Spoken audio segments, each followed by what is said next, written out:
The next guest on the podcast is Dr. Bernardo Kastrup, who has a Ph.D. in computer engineering and worked at CERN, where he developed software and hardware for high-energy physics experiments. He has since created his own successful tech startup and written several books about metaphysical philosophy, such as Why Materialism is Baloney and Brief Peaks Beyond, where he tackles age-old questions on reality and consciousness. And we jump straight in to the hard problem of consciousness. Enjoy. Also be a materialist in a more strict philosophical sense, an ontic sense, which is that I believe that the world is outside and independent of consciousness, and consciousness in turn is somehow generated or constituted by specific arrangements of matter in this strongly objective world. I think if we depart from this ontic form of materialism, this view of the nature of the world, it will have an impact on our values and our ethics, and we will behave differently. Because, if we think that matter outside consciousness is all there is, and everything else is an epiphenomenon of matter, then what meaning could there be in life other than to accumulate material goods? Matter is all there is. So the only game in town is to accumulate material goods. And if you die, you're gone, your consciousness is gone. So you have nothing to lose if the world goes to hell in a handbasket after you're dead. You're not going to be here to regret anything or to suffer. And these two implications of the materialist worldview lead to all kinds of behavioral problems in society. It may lead to the end of us as a species. We will never wreck the Earth as a planet. Give 1 million years after we think we destroyed it, it's all back together. But we will not be. We will be gone. It takes a little more than 1 million years to evolve another self-reflective, intelligent species like us. So I sympathize with that. At the same time, I'm interested in what is true more than I'm interested in what will save the planet. And the reason, it may sound very harsh to put things this way, but you see, a view of reality will only change our behavior if we believe it, if we have good reasons to believe it as the truth. We cannot deceive ourselves into a worldview that is false, but which is conducive to good behavior. That worldview will never actually change behavior, because we will not really believe it, because the evidence will contradict it, because its internal logic will make it implode. So I think first we need to figure out what is true, as far as we can discern. I mean, we may never be able to discern the final truth, but as far as we can go, what is most likely to be true? And if it so happens that that best approximation of the truth is also conducive to good behavior, sustainable behavior, then so much the better. I so happen to think that this is the case, but it's a question of luck. We shouldn't construct our worldview based on this criterion of arriving at a story that is conducive to good behavior. I think we should look for the truth. Mm-hmm. From the conference yesterday in Lucerne, the Enigma of Consciousness that you presented at, one of the lecturers commented on truth is not as conducive to survival as fitness, and it seems like in the modern age fitness is correlated to accumulation of wealth. So that bolsters what you just mentioned. You want me to comment on that? No, it's okay if you want to. Moving on to the next question. So you worked at CERN. You've got a pretty good handle of how computers work, and many people think that the brain has 84 billion neurons. Each has on average 7,000 synapses connecting to other neurons. So we've got about 600 trillion connections in our brain, which is approximately the number of connections with all the computers in the world and the internet. So some people say the internet is now conscious, or even the stock market is conscious. So there's a threshold above which consciousness just comes about. Yeah.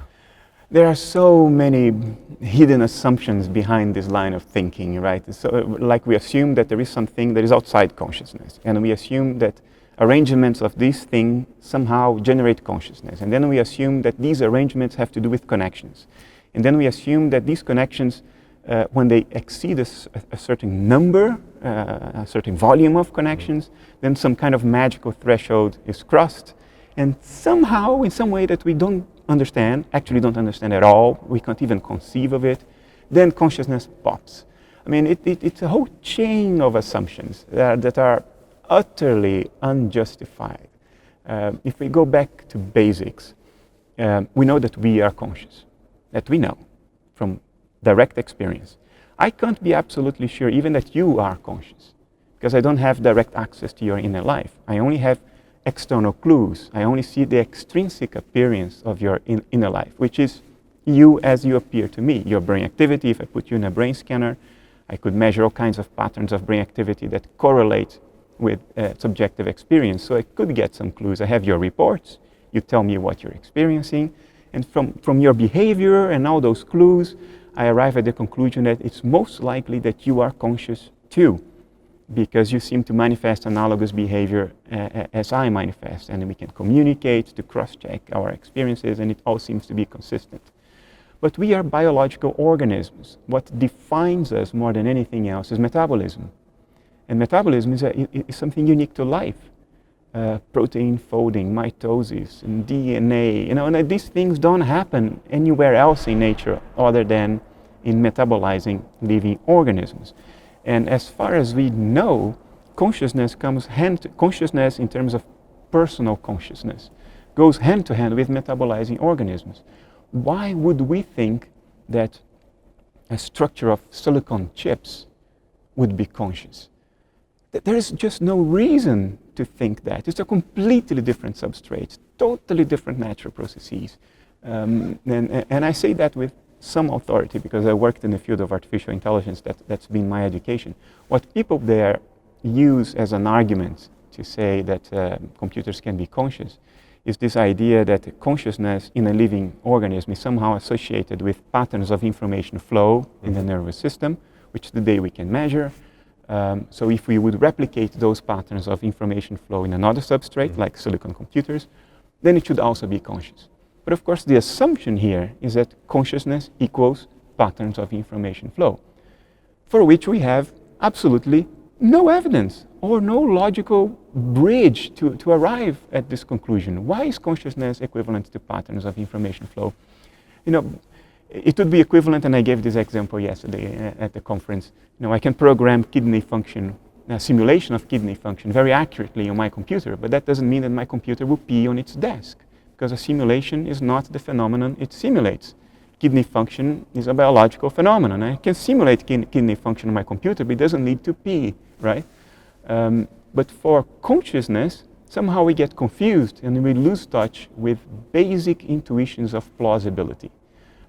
Because we don't understand consciousness. And then we make this connection between consciousness and information, and we come to this absurd idea that the internet could be conscious. I think the internet could be intelligent. Intelligence is objectively measurable, and it does not need to be accompanied by consciousness. Intelligence is something else. But consciousness, why the hell would the internet be conscious? No, it's not conscious. So you think that trying to look for the neural correlates of consciousness is a complete waste of time? Absolutely not. There are very important practical applications to look for the neural correlates of consciousness. For instance, people with locked-in syndrome who appear to be unconscious in a coma, but if you measure their patterns of brain activity, you see that those are patterns that correspond to people who are self-reflectively aware. So those people are aware, and you should treat them as being aware. So you can talk to them, you can give them information. Very important practical application. There are many other practical applications in neuroscience, in neurology, in medicine. Far from me to try to stop that. That's very important work. But perhaps you're saying that the neural correlates are the byproduct of a consciousness rather than the actual root of consciousness?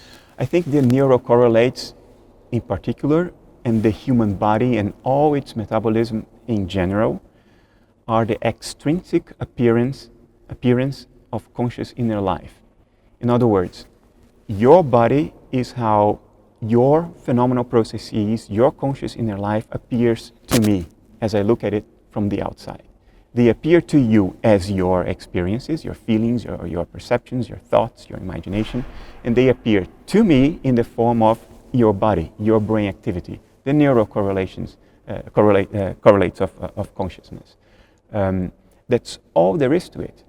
To infer causation from this is a much bigger step. Mm-hmm.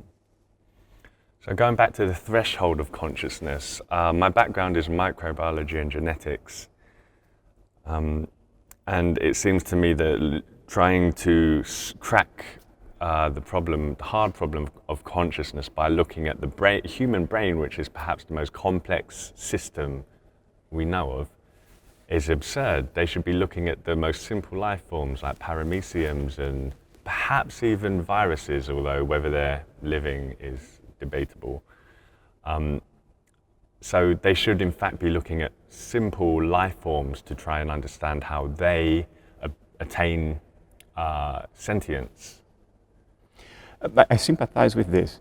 The problem, of course, is that consciousness cannot be objectively measured. You largely depend on what people report to be conscious of. And a human being can report, but an amoeba and a paramecium can't report. So how can one be really sure that they are experiencing anything? That's the key problem. But then if you go to human beings, you have the problem you mentioned, which is it's an incredibly complex system. So you already start from the most complex example we have. That's not maybe the most promising alternative. There's another problem to it, which is reportability is not complete in the sense that to report something, you not only need to experience it, but you need to know that you experience it. Otherwise, you can't report your experience. And this knowing that you experience it is meta-consciousness. That's what it's called in the literature. It's not consciousness alone. It's not pure phenomenality.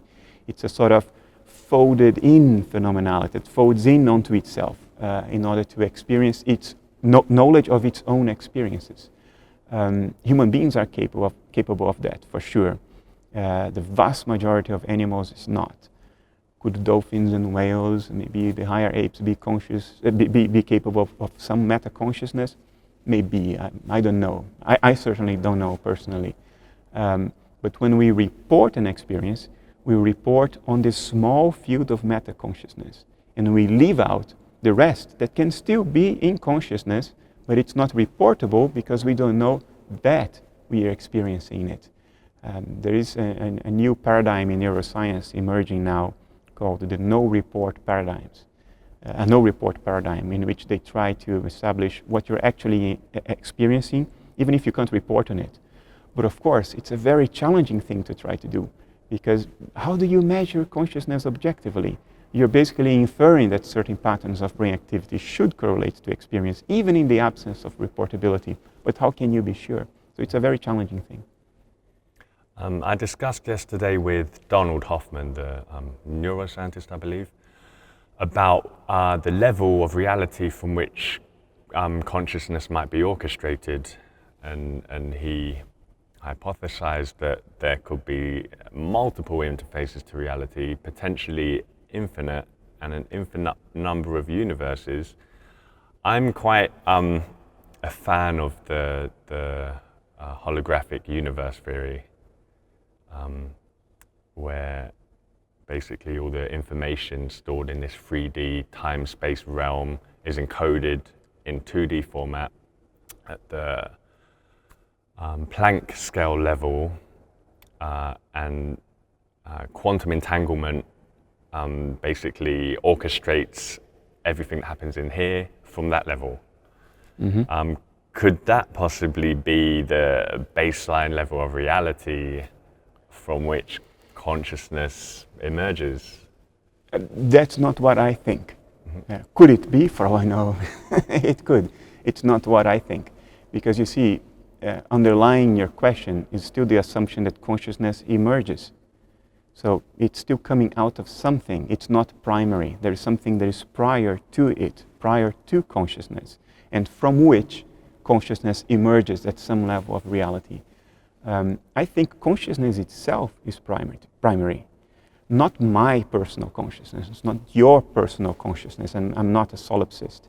But consciousness as an ontological class, consciousness as the primary substrate of reality. I think it's a primitive, it's an ontological primitive. It's what there is before there is anything else. It's that within which... It precedes matter and energy. Absolutely, absolutely. What we call matter and energy are abstractions of the excitations of consciousness. Mathematical abstractions that have very useful applications and are very important as such, but they are conceptual inventions.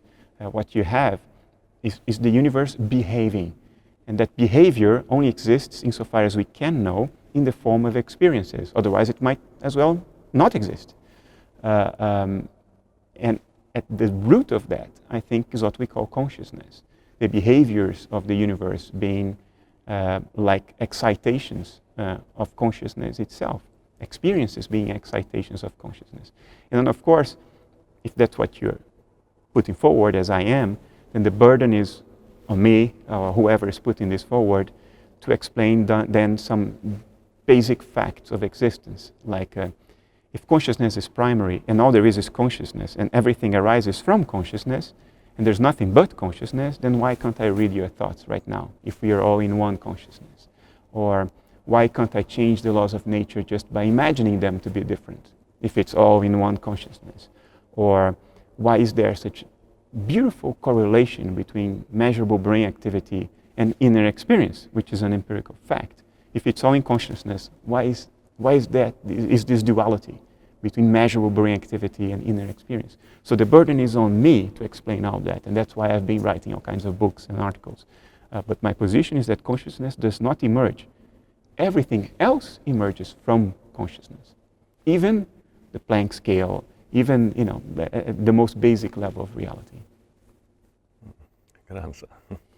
So, from what you're saying, it could be likely that the standard model of particle physics and the four fundamental forces are far from adequate for describing consciousness, and perhaps we need to devise a completely new model, or extend existing models, or scrap those and look elsewhere. Or perhaps trying to seek itself is futile.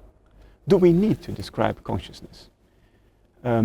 Consciousness is that which does the describing, right? Maybe what we need to describe are the excitations of consciousness. When you take something to be a primitive, you're basically saying that you cannot explain it, but you explain everything else in terms of it. You see, every theory of nature needs a primitive. You can't keep on explaining one thing in terms of another forever. At some point you have to stop and say, here, nature just is. At this level, it just is. There's no explanation, it's just what is. I'm saying that that's consciousness. Consciousness so you're consciousness saying just everything, is. particularly in science, is always explained relative to some sort of other objectifiable. Absolutely. Bertrand Russell already said that in the 1920s, and it was an observation of something that people really understood already since much before. Science is a relative description. It describes one thing in terms of another. Even the very word explanation requires this. You explain one thing in terms of another. You cannot explain one thing in terms of itself. It isn't an explanation. It isn't a reduction, which is the technical term. So everybody needs a primitive. The physicalist will say, well, the primitive is the menu of fundamental particles in the standard model of particle physics. Or if you're a quantum field theorist, you go one level further and you will say the primitive is the quantum field. Or if you are an M theorist, you will say it's the hyperdimensional brain or the superstrings or whatever. There is always at least one primitive. The physicalist will then say, I don't explain my primitive because it's a primitive. Fair enough. But then they cannot explain consciousness in terms of the primitive. So they end up with at least two things that can't be explained. The idealist, like me, will say, consciousness is the sole primitive. So I don't need to explain it. But now can I explain the whole of physics, the whole of nature in terms of consciousness? And my claim is, yes, we can do just that. And physics is doing just that. I would claim that the quantum field of quantum field theory, if it's interpreted correctly from a philosophical point of view, it is consciousness. The quantum field is not an objective entity out there. It is the very field of awareness of the observer. So the holy grail in science, particularly in physics, which, let's face it, biology and chemistry are built upon, the holy grail is trying to find the theory of everything, which is reconciling relativity and quantum theory. But Roger Penrose said any theory of any ultimate theory that disregards consciousness will never be complete. Clearly. Yeah. Clearly, yeah. So I'm not disregarding consciousness. I think consciousness is at the very base, the very foundation of any viable theory of nature. At the same time, let me make an observation. Science, strictly speaking, is agnostic of philosophy, is agnostic of ontology. We can do perfectly good science without being a physicalist or an idealist or a panpsychist or a dualist. It doesn't matter for science, because science is looking at the patterns and regularities of reality as discernible on the screen of perception. Whatever reality is intrinsically is irrelevant to science. Science is studying the behavior of nature, not what nature is intrinsically. That's inaccessible to the scientific method. Scientific method is a method that makes predictive models of nature's behavior on the basis of observable differences. It's a relative method in that sense. Extraordinarily important for two reasons. One, the predictive models of science enable technology, which in turn are responsible for the improvement in human life that we have witnessed over the past centuries. And it's also very important to inform philosophy. A philosopher that does philosophy in a vacuum and is not trying to remain aware of the facts, the empirical facts, as observed and determined by science and as modeled by science, is wasting his time. Because science is telling us what the behaviors of nature are. And those behaviors are very important to inform a viable interpretation of what nature is. Nature's behaviors are nature's clues for what it is. But this transition from behavior to intrinsic nature is a step of philosophy. Science does never need to make that step. It does not need to make that step. Although it may help some materialist scientists to assume materialism as a metaphysics, which is what it is, in order to have a story in their minds about what they are observing. But strictly speaking, that's not necessary. So I'm very pro-science. I think science is extraordinarily important. But I think it's an error to conflate science and metaphysics and philosophy. So I think that the consensual view in science is that consciousness is just an epiphenomenon of brain complexity, and consciousness cannot exist outside of a biological life form. And it's probably quite easy to back that up with evidence. How do you do that? You would have to have a consciousness meter. Look at the clues that nature gives us. Imagine that you're a surgeon, neurosurgeon, and there is a patient on your operating table. His brain is exposed, and you're there cutting on that brain and cauterizing that brain and touching that brain. It's a physical object. It's composed of atoms and force fields, the same that constitute the rest of the physical universe. It's very concrete, very solid. You can touch, cauterize it, cut it, smell it, theoretically even lick it, although no neurosurgeon would do that. Yet you know that behind that material object, there is the whole inner life of a human being, with love affairs, great disappointments, great adventures, the whole life, the first kiss, the death of a parent. All of that, is behind that very concrete, solid object. What is nature telling us? what nature is telling us is that matter is what experience looks like from a second-person perspective. That's what matter is, and nothing more than that. That's what nature is telling us. So if we run with this and we examine the implications, the whole inanimate universe, which is material, composed of the same atoms and force fields as a brain, should also be what experience looks like from a second-person perspective. So behind the whole inanimate universe, there should be some form of universal inner life. In the same way that behind the brain, there is personal inner life. To deny this would require postulating an arbitrary discontinuity in nature, or it would require the hard problem to be solved. One would need then to say that consciousness is then, experience is then not really fundamental. It's an epiphenomenon of certain particular organizations of matter that you find in the brain, but you don't find in the rest of the inanimate universe.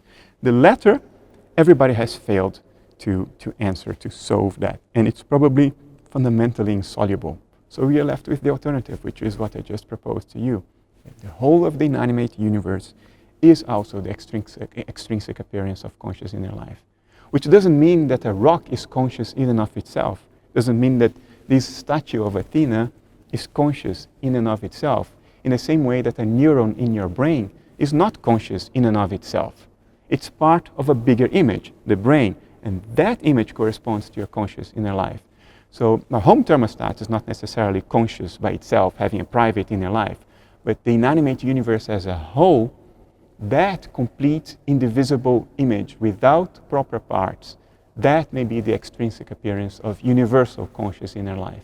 And you and I may be just dissociated personalities, dissociated outers, dissociated complexes of this broader framework of consciousness. Of like a singular consciousness. Like a singular, a singular universal consciousness. It might be considered almost like a Hindu concept, that there's one consciousness and we're all derived from that. You use the term dissociated, like dissociated personality disorder or split personality, where there's been individuals that have up to 20 or more distinct personalities, and while they're adopting one personality or identity, any previous like health problems that exist within one of their other personality formats completely disappear. So what separates us then? Could you say it's ego, or what separates us from? I think dissociation separates us. I mean, you alluded to the psychiatric literature on dissociation, and it's an amazing phenomenon that has, over the past 10, 20 years, has been confirmed that it's a true phenomenon. We have brain scans of patients with the dissociative identity disorder that are clearly different from the brain scans of actors simulating dissociative identity disorder, which were used as controls. That's a study that was done in the Netherlands in 2014. We have a study done in Germany in the case of a woman that had multiple alters, multiple dissociated personalities. Some of them were blind and others were capable of seeing. And the doctors determined through EEGs that the brain activity that is associated with sight was absent when a blind alter was taking executive control of the woman's body. Even though the eyes were open, there was no brain activity associated with sight. And when a normally sighted alter was in control, and that brain activity would return, which is striking because it shows the literally blinding power of dissociation. It's literally blinding. And the other study shows that there is something dissociation looks like if you observe a brain with a brain scanner. That they have a specific appearance, an extrinsic appearance, identifiable from the rest. So my claim is that something analogous to human dissociation happens at a universal level. And you and I are the extrinsic appearance of these dissociated processes. We don't need a brain scanner to see each other because we are already within the universal, quote, nervous system. We don't need to peek through a skull like the researchers in the Netherlands needed to do. But we can see the extrinsic appearance of dissociated processes in the universal consciousness. And I claim that that's what we call life, biology, metabolism. Metabolism is what dissociation looks like from across a dissociative boundary. So I am across a dissociative boundary with respect to you and with respect to the rest of the inanimate universe, because I am dissociated myself. And what I see then is the extrinsic appearance across this boundary of the other mental processes that are happening around me, including your dissociated mental processes. Mm-hmm. Now, we're in Zurich University, where it seems that psychedelic research has come very much to the forefront in psychology and neuroscience. And from personal experience in ceremonies, I was always tended to not go so much for the shamanic belief systems, but whatever manifested to me, I felt it was part of my own deep inner psyche that just gets stirred up and kind of bubbles up to the forefront of your perceptions. But a few things that occurred whereby you share like the same hallucination as other people in the room, surely how can that be explained? Mirror neurons or complete connection of consciousness in some way? Also perhaps UFO sighting, like mass UFO sightings or something like that, can be considered in the same category. Well, the honest answer is I don't know what's happening. I didn't do the research, and I didn't read research where people looked specifically at these specific examples that you're mentioning. I could give a more generic answer in the sense that I could give you my interpretation of what happens during a psychedelic trip. And then we could see if that interpretation would accommodate shared hallucinations, as it does. But I would not pass judgment on the specific case. It's too specific. I would have to speculate way beyond my comfort level to give a very precise answer. I think what happens during a psychedelic trance is that dissociation reduces. Normal brain activity corresponds to strong dissociation, which literally blinds me to everything that's happening outside my dissociative boundaries, just like that German woman, blind altar, really wouldn't have the brain activity associated with sight. When you take a psychedelic, you make the dissociative boundary more porous. Things go through the dissociative boundary, dissociation reduces. And that is consistent with research on psychedelics. Psychedelics, if you put somebody on psychedelics in a brain scanner, brain activity levels reduce. This has been demonstrated multiple times now. And that was contrary to popular belief for decades. Actually, that was even contrary to earlier studies in which the temporal resolution of your brain activity measurements were not good. So some people were actually measuring the rebound of brain activity after the drug wore off. So there's one, materialism would expect the opposite. Materialism would expect that if you're having enormously intense and rich hallucinations, your brain activity should spike, and your brain should light up like a Christmas tree. And it doesn't. In fact, the opposite does. And actually, you can use the amount of brain activity reduction as a predictor of the intensity and richness of the psychedelic experience, which is the opposite of what materialism would expect. And some earlier studies, which maybe were not very carefully, well, it's easy to say that in hindsight, but in the early days of functional neuroimaging, it was very hard to do that properly because we didn't know what we know today. But their conclusions probably were not very accurate. These two things lead to this surprise that we have now since 2012, and every study confirms this, that psychedelics reduce brain activity. Now, why am I saying that this is consistent with my view? You see, if normal brain activity is the image of dissociation, as I am claiming, then reduced brain activity should be the image of reduced dissociation. And what is reduced dissociation? It's an influx of phenomenal properties, of experiences that were not there before. An influx from the surrounding environment, from the surrounding phenomenal environment. Would that accommodate shared hallucinations? Yes. If in our surrounding environment of thoughts, because my postulate is the physical world is the extrinsic appearance of non-personal thoughts, transpersonal thoughts that are surrounding us, and we perceive those thoughts in the form of the physical world. If our level of dissociation is reduced, then those surrounding thoughts penetrate our alters. And they can penetrate multiple alters if multiple alters have reduced levels of dissociation. So I would not discard shared hallucinations as a possibility under my view.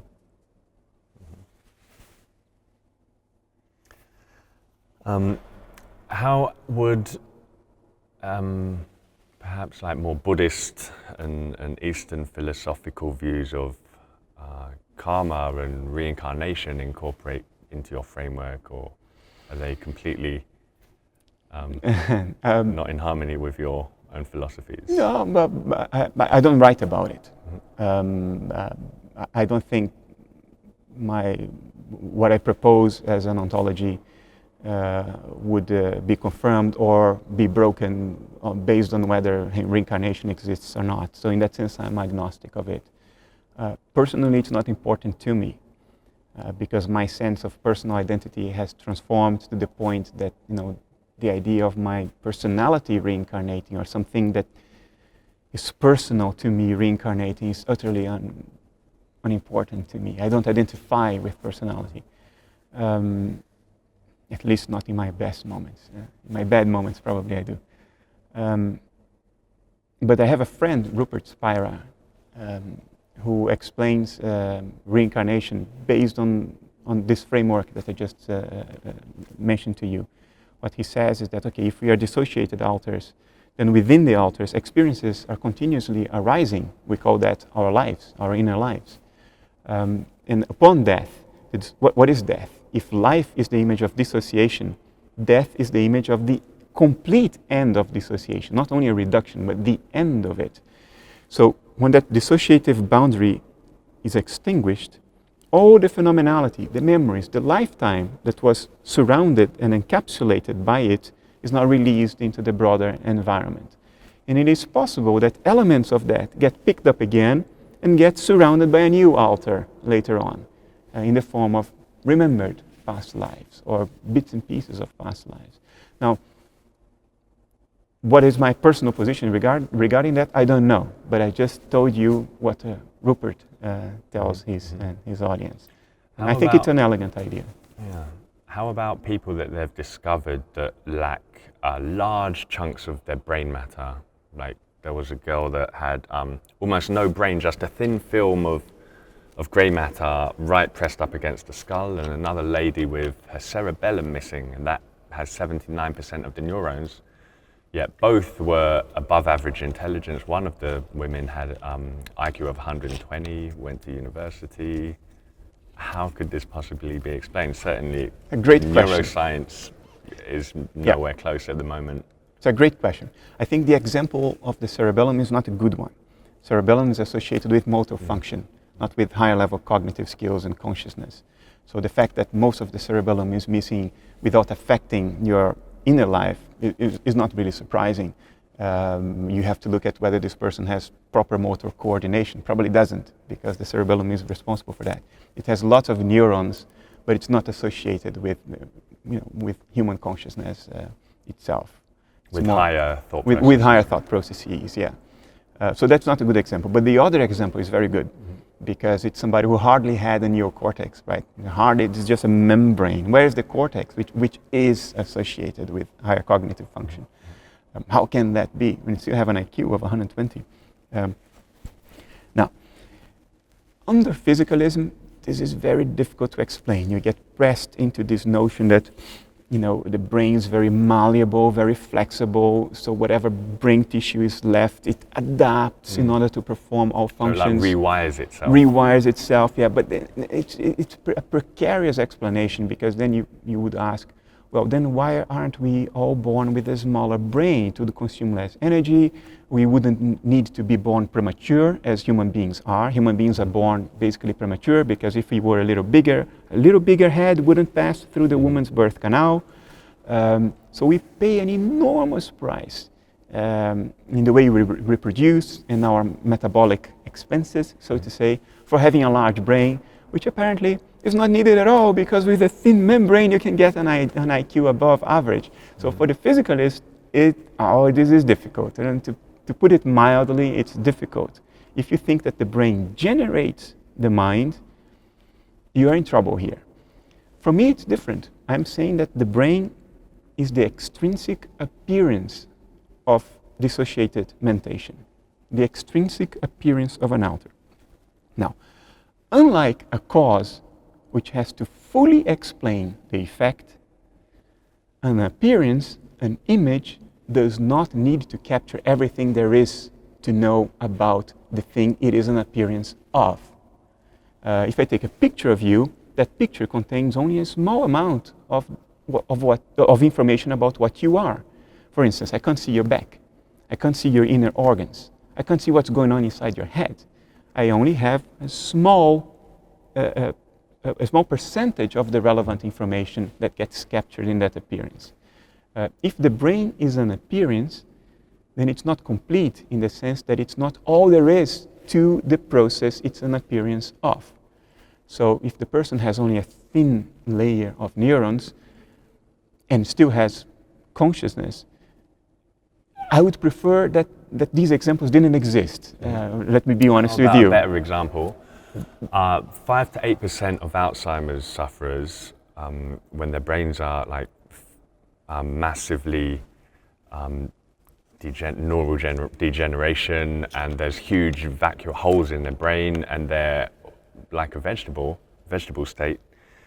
In 5 to 8% of people that have declined that far with their Alzheimer's affliction, they achieve what is known as terminal lucidity. Now, I discussed this with a friend of yours, Deepak Chopra, and I said, surely, so basically terminal lucidity is when within about a couple of days or a week before they pass away, they regain their cognitive faculties, they call up their loved ones and friends and say, I love you, goodbye, and then they pass away.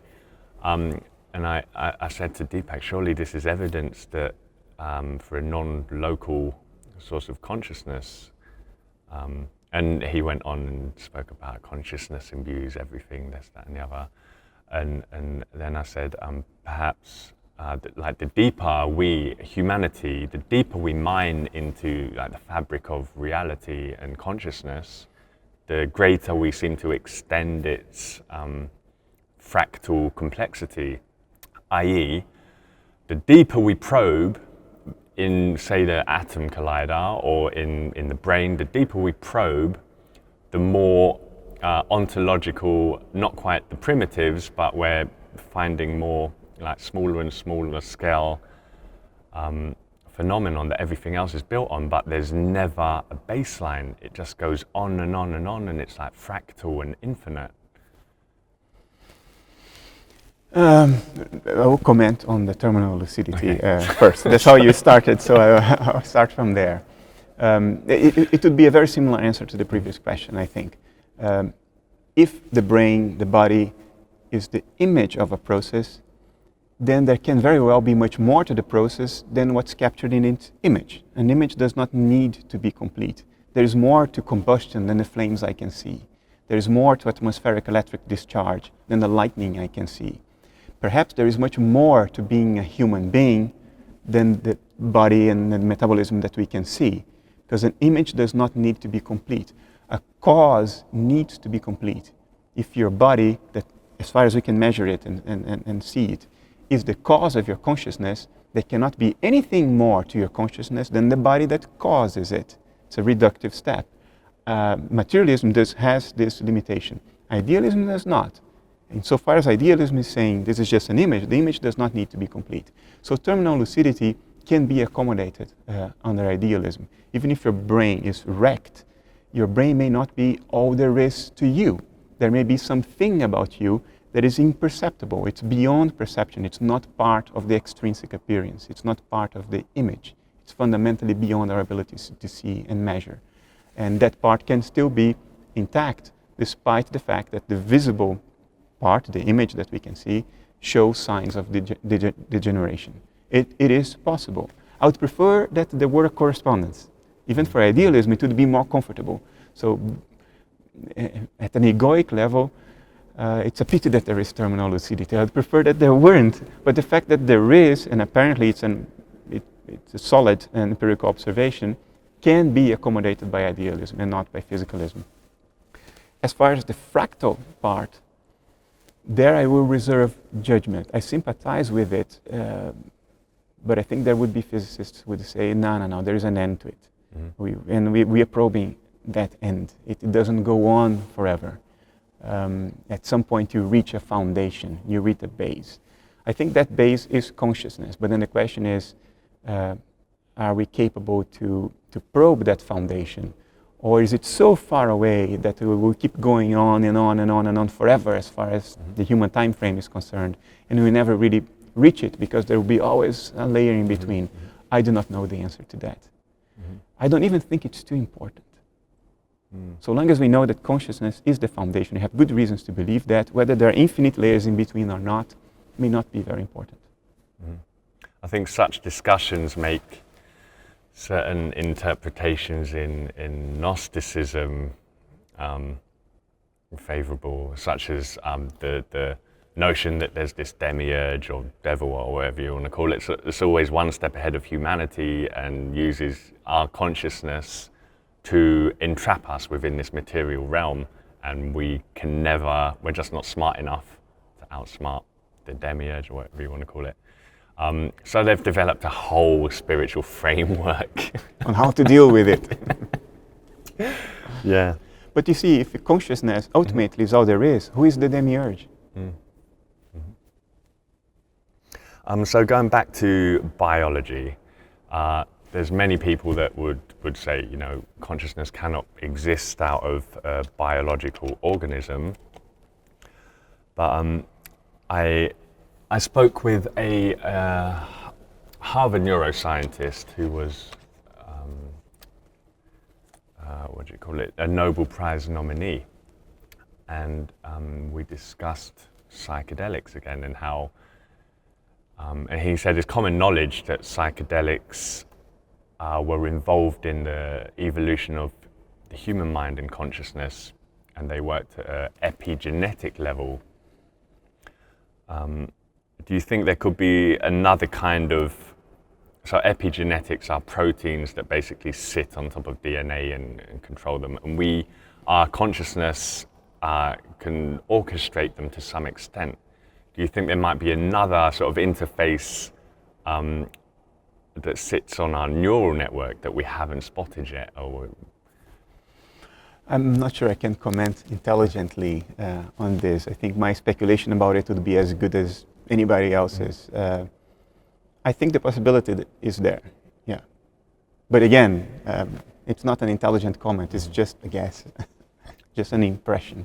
Yeah, maybe over the next 10 to 20 years it will come up. Who knows? Yeah. So the conference yesterday in Lucerne, on that very stage 2 years ago, Christoph Koch, who's a very well-known neuroscientist that teamed up with Francis Crick, who we know discovered the structure of DNA. And once he finished with that, he moved on to consciousness and teamed up with Christoph Koch. And Christoph Koch said on that stage 2 years ago that we're 20 to 30 years away from cracking the mystery of consciousness through science. Now, funnily enough, around the same time, Edward Witten, who is the mathematician that amalgamated all the string theories, 5 different string theories into M theory, he said we're going to come up with a theory for everything that is reconciling relativity and quantum theory through one of the flavors of string theory in the next 20 to 30 years, but consciousness will forever remain a mystery to mankind.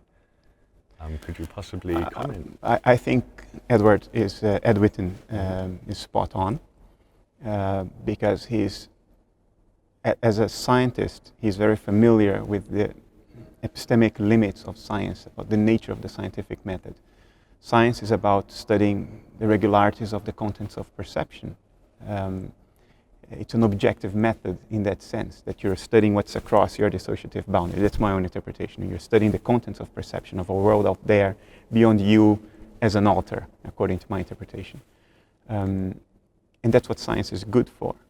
that will never explain you, the observer, the consciousness that's doing the observing, that's doing the modeling, that's doing the predictions. Christoph is coming at it from a different perspective.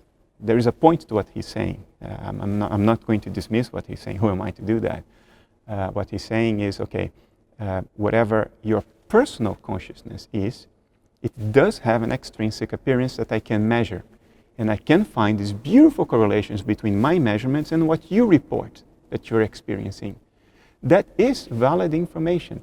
And if I keep studying that, and I keep reducing the level of granularity with which I look at that, increasing the level of granularity, increasing the resolution, going down from large networks of neurons, going down to individual neurons, to the molecular behavior of the brain as all those firings are going on, then maybe I will be able to make sense of that in the far future. I disagree with that because, one, as I said before, the image is not complete. An image does not contain all relevant information about the phenomenon it is an image of. Introspection is more complete. Also, Christoph, in the study of consciousness, to a large extent depends on reports of introspective reports, depends on what the subject is reporting, the subject is experiencing. But introspection it's better than the second person view, the measurements, but it also has some limits, introspection. You can only report that which you know that you are experiencing. So a lot of experience falls outside of that, as today, recently, we've discovered. So I don't think, even the very postulate, even by saying we will be able to explain consciousness in 20 to 30 years, it has a hidden assumption. And the assumption is consciousness can be reduced to something else. Because what's an explanation but a reduction? To explain consciousness means to say that I explain consciousness in terms of something else that is not consciousness. But if consciousness is the primitive, you can never do this step of reduction. So even to talk about explaining consciousness makes no sense if you admit it to be fundamental and the sole primitive. What you could explain are the patterns of excitation of consciousness as a human being experiences it. I think that what Christoph will succeed in explaining, or maybe explaining is not the right word, but making more sense of, are the particular excitations of consciousness within the framework of a human being, especially self-reflective awareness, because that is reportable, that is part of meta-consciousness. You can introspect and access that. And if Christoph finds increasing levels of correlation between this self-reflective, introspective space, which we call meta-consciousness, and the molecular level of brain activity, that will be very informative, but it may not change the fact, if I'm right, that consciousness is fundamental and it needs no explanation. You need to explain everything else in terms of it, but you don't need to explain consciousness itself. Mm-hmm. Not in 20 years, not in 100 years, not tomorrow. Mm-hmm. Now, my current research is focused on mental health aspects in neuroscience and psychology. And a lot of people, it's become an increasing problem, especially in urban areas. And with the advancement in technology, everyone's addicted to looking at their phones and social media. And depression, PTSD, bipolar disorder are rampant. And I personally believe a lot of that comes down to being too strongly associated with the ego and creating a worldview that is utterly false and just being confined to a fishbowl worldview. Now, how do you think your philosophies might help to escape that and broaden your worldview and see more truth rather than the illusion of your mind? I think, let me start by saying that I think philosophy as a conceptual activity is not transformative in and of itself.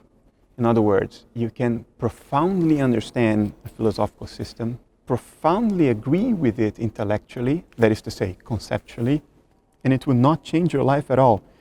You still have all the negative emotions that you had before. You still be depressed, you still be stressed, you still be anxious. Nothing will change even though you're running a different conceptual worldview in your head, even though you're absolutely convinced of it at an intellectual level, at a conceptual level. And then you might say, okay, then philosophy is useless, right? Because it doesn't change anybody's life. Well, no, there is a role for philosophy. I usually say that the intellect is the bouncer of the heart. If the intellect rejects something, it doesn't sink into the heart. You don't accept it. You filter it out. So it never really reaches the core of you. I'm saying heart metaphorically here, of course. I'm talking about your deeper emotional mind. So when people have certain spontaneous experiences of oneness, of transcendence, in which they go way beyond the ego, or the ego sort of partly dissolves and they access a much broader reality, a much broader sense of being, of identity. If they are running that conceptual operating system of physicalism, then the intellect will say, oh, it's a fluke, it's a hallucination, I need to pay no attention to this, I'll forget about it, and sure enough, in 48 hours they forget about it, and it becomes an irrelevant event of life, that spontaneous experience.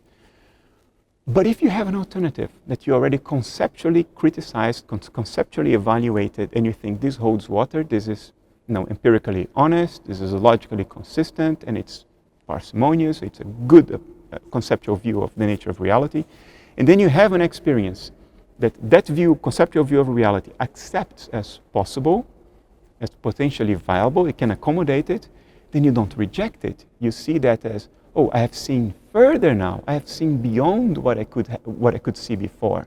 I've made a step forward. I have greater understanding now. I have greater insight. Now your intellect accepts that and it sinks in. Now that is then transformative. That can change your life because now you have a direct experience of transcendence, of oneness, whatever it is, and your intellect did not dismiss it, did not filter it out. It has sunk in. Now your life is different. Now your behavior will be different, and if this happens to enough people in society, as it will, because it happens spontaneously to a lot of people, it's just that it gets rejected and people don't even talk about it, it will change the behavior of our civilization.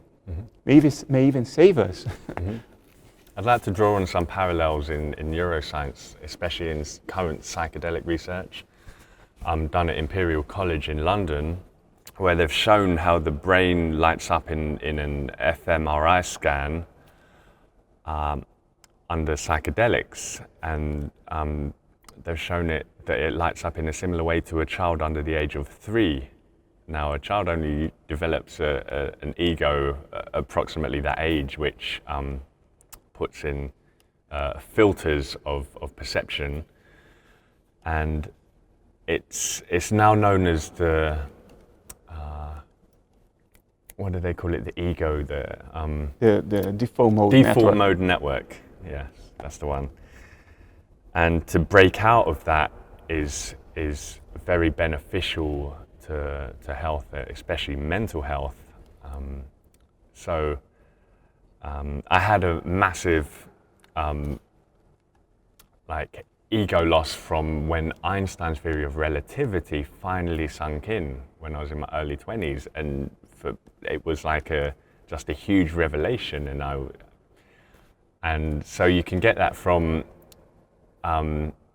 having a philosophical eureka moment just as much as from a psychedelic ceremony, in my personal opinion. Let me comment very briefly on how you framed your question, something you said in the beginning, that the default mode network lights up under psychedelics. In fact, the activity in the default mode network is drastically reduced under psychedelics. What an fMRI scanner can measure is a proxy of activity, like the boat signal and the oxygen levels in different parts of the brain, which is a good proxy for the level of metabolic activity. And that signal goes down in the default mode network. But then what people do, they apply modeling to the raw data, and then they figure out that there is a higher level of synchronization in the brain given the lower activity. So the activity that does remain is more synchronized across brain regions. And you have a much more integrated and synchronized pattern of brain activity, even though the activity level is lower. So that's, I didn't mean to correct you, but because that point contradicted something I said earlier, I thought that it's useful to clarify that. I don't think everybody needs psychedelics to have a transformative experience of oneness and transcendence. Some people are locked in their thoughts, they're very hard-headed, and they will not have that spontaneous experience. And I'm speaking of myself. I'm very, very hard-headed. I'm very deeply locked into my own conceptual activity, my own thoughts. I don't think I ever had special experience spontaneously. I had a weird experience once when I was a kid, but not of oneness, of transcendence, anything like that. So psychedelics would be perhaps useful for people like me, especially if you're very, very convinced of your views of reality, and psychedelics may break those patterns of thinking open a little bit and allow you to contemplate some broader possibilities. But experiences can happen spontaneously. They have been happening spontaneously to people of all cultures for millennia. Swedenborg, for over 10 years, had spontaneous experiences of transcendence, and he described them in multiple volumes. Very idealist views, inserted in a Christian metaphorical context. And the words he used are very Christian words. He talks about heaven and angels and all that. But if you read past that and you try to get what he's actually trying to hint at, very idealist. It's a very idealist view. I don't think he took any psychedelics. I think he just spontaneously had those experiences for years at a time. There are many examples of that. I think it happens to most people. It's just that we are so distracted, so bombarded by distractions, social media, marketing, and messages that we get through television, through advertisements. I like to refer to them as material obsessions. It could be that. Even if it's not material, it's still, people are so distracted. They're so bombarded with media content now that they don't pay attention to these experiences, which tend to be very subtle. So they may be coming, but then you have a distraction, then you cut it before it actually blooms, before it actually develops.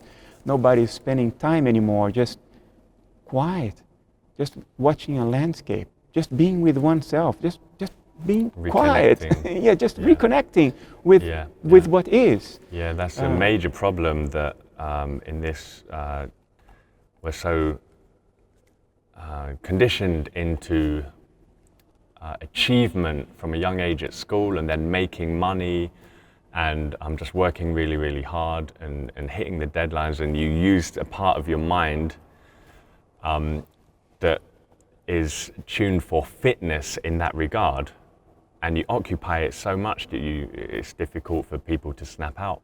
And and actually, not only that, we don't want to snap out. We are afraid of what bubbles up if we are quiet, because it's not always positive. Sometimes it's very confrontational. Sometimes there are lots of skeletons in the cupboard, and old traumas, old doubts, old regrets, old sadness. I speak from experience, and I have lots of skeletons in my own cupboard.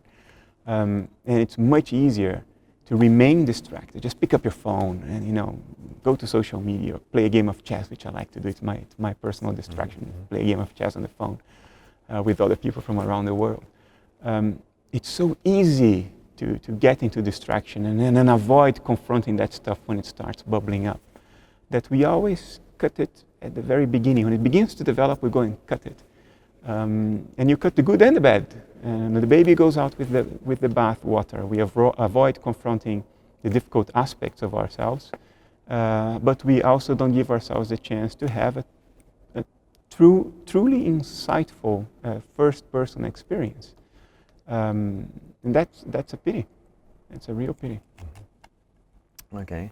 Thank you so much for your fascinating insights. And was a It's pleasure. a pleasure, and especially in a place like this. I enjoyed it very much. What a backdrop. With Athena in the backdrop. Yeah, great. I hope they enjoyed it too. Let us hope so.